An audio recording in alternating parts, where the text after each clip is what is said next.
Boğamasam bile yanımdan kovarım. Doğduğumdan beridir aşığım istiklale. Bana hiç tasmalık etmiş değil altın lale. Uzaktan bir yere gördün mü kanar ta ciğerim. Onu dindirmek için kamçı yerim, çifte yerim. Adam aldırmada geç git diyemem, aldırırım. Çiğnerim, çiğnenirim, hakkı tutar kaldırırım. Hakkı kaldırmak adına. Zalimleri haykırmak adına. Dünyadaki Müslümanlara Anadolu Gençlik Derneğimizin düzenlediği basın açıklamamıza Zeytinburnu halkını davet ediyoruz. Bir güneş doğacak, bir güneş Myanmar'dan, bir güneş doğacak, bir güneş Filistin'den, bir güneş doğacak, bir güneş ülkemden. Bu doğacak güzel günlerin habercisi olmak adına ve oradan doğacak güneşin tüm yeryüzünü kaplaması adına ve dünyadaki zulmü sizlere duyurmak adına az sonra Anadolu Gençlik Derneğimizin düzenleyeceği basın açıklamasına tüm halkımız davetlidir.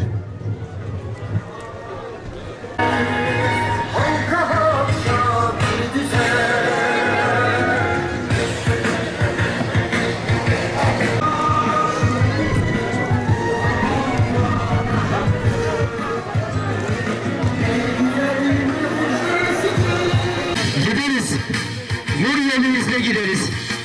Taş bağırda sular, biz de gideriz. Bir gün akşam olur biz de gideriz. Kalır dudaklarda şarkımız bizim. Biz gittikten sonra arkamızda şarkımızın kalması adına. Biz gittikten sonra arkamızdan bu mücadelelerin devam etmesi adına Doğu Türkistan'daki zulüm gören insanların yanında yer aldığımızı belirtmek amacıyla az sonra Anadolu Gençlik Derneğimizin Zeytinburnu Şubesi olarak düzenlediğimiz basın açıklamamız olacaktır. Yakından görüyoruz biz, zalimi alkışlayan.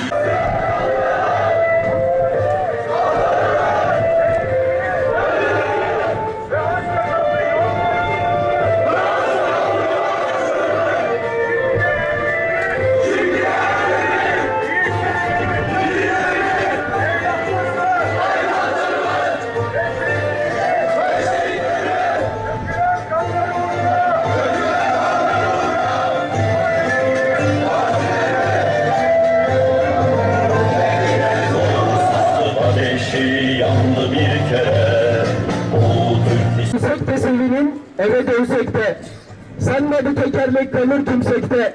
Yarın elbet bizimdir. Gün doğmuş, gün batmış, ebed bizimdir. Surda bir gedik açtık, mukaddes mi mukaddes? Ey kahpe rüzgar, artık ne yandan eserseniz. Doğu Türkistan'da zulüm gören kardeşlerimizin yanında olmak amacıyla, dünyanın dört bir yanında zulüm gören tüm Müslüman ve Türk kardeşlerimizin yanında olduğumuzu belirtmek amacıyla bugün burada az sonra Anadolu Gençlik Derneğimiz adına bir basın açıklaması düzenleyeceğiz. Siz gökten birer yaşlı gözleri siler, şenlenir evimiz, barkımız bizim. Gökten bir elin yaşlı gözleri sileceği ve evlerimizin şenlenip barklanacağı günleri görmek amacıyla ve şimdi Anadolu Gençlik Derneğimiz Doğu Türkistan'da yapılan zulmü protesto etmek amacıyla bir basın açıklaması düzenleyecek. Basın açıklamasını okumak üzere Anadolu Gençlik Derneğimizin Başkanı İsmail Yazar Bey'e mikrofonu veriyorum. Euzubillahimineşşeytanirracim. Bismillahirrahmanirrahim. Irak'ta bir kadının Allah'ım yeryüzünde sana inanan hiç kimse kalmadı mı? Feryadını yüreğimizde hissettiğimiz gibi Filistinli bir çocuğun fosfor bombaları altında çığlıklarına sessiz kalmadığımız gibi zalim Çin tarafından başları taşlarla ezilen çocukların çığlıklarına sessiz kalmayacağız.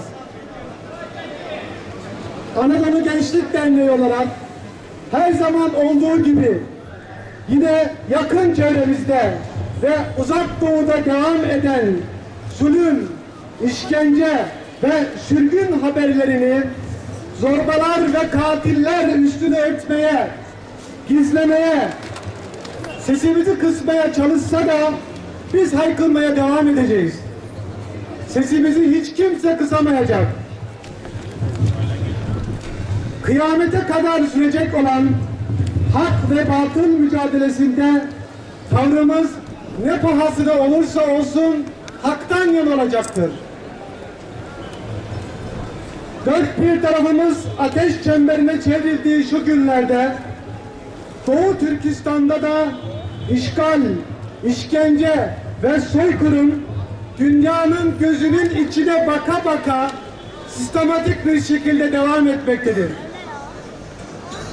Doğu Türkistan denilince Kaşgarlı Mahmut gelir aklımıza. Ceddimizin ruhuna İslam nurunun aktığı topraklar gelir. Dede Korkut masallarını dile getirdiği Kutab Kubilik, Divan-ı Lügat-ı Türk ve Atabetül Hakayık'ın yazıldığı coğrafya gelir aklımıza. Doğu Türkistan denilince Uygur gibi olmak cümlesinden türeyen Uygar kelimesi aklımıza gelir. Uygar olmak, Uygur olmaktan gelir. Medeniyet kelimesinin Medine'den türediği gibi.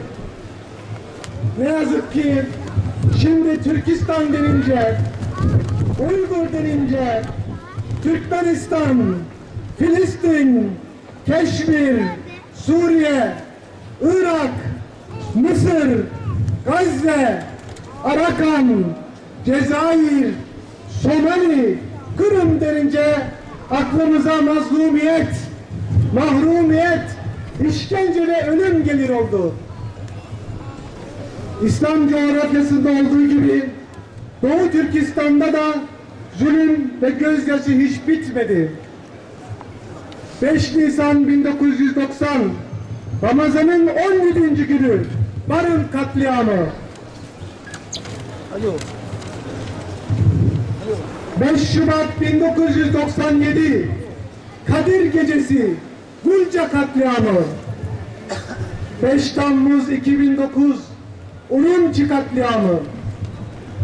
2014 Ramazan bayramında ise Yerkent katliamı gerçekleştirildi.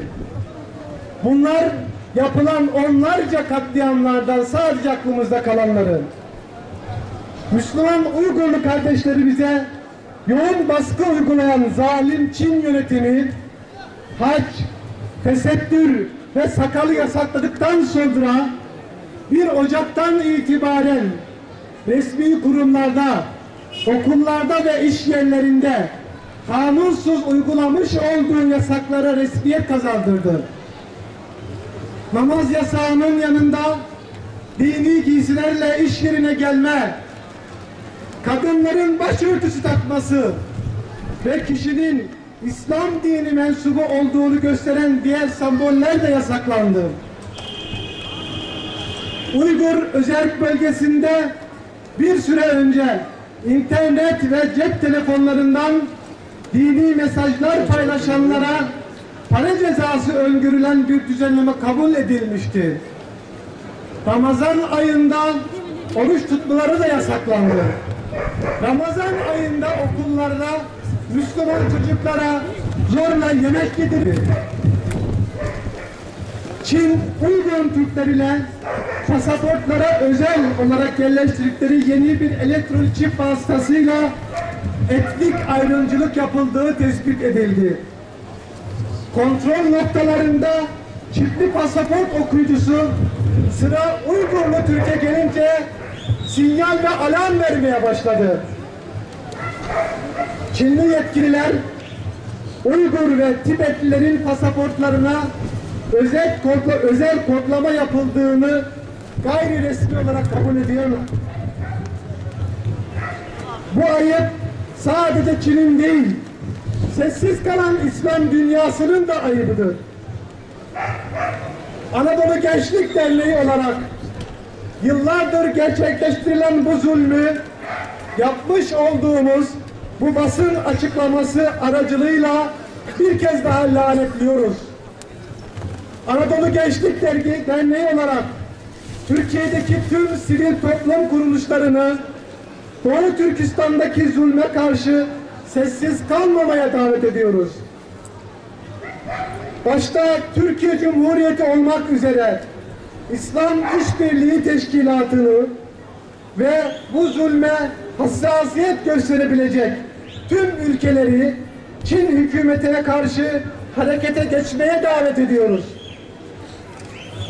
Bugün buraya gelen basın mensuplarına, siyasi parti temsilcilerine, sivil toplum kuruluşlarına ve çok değerli siz Zeytinburnu halkına hassasiyetlerinden dolayı teşekkür ediyoruz.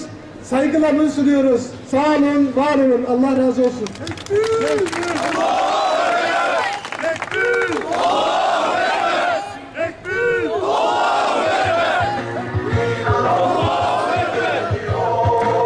Zalimler akıttıkları kanla boğulacaklar ve zalimlerin akıttıkları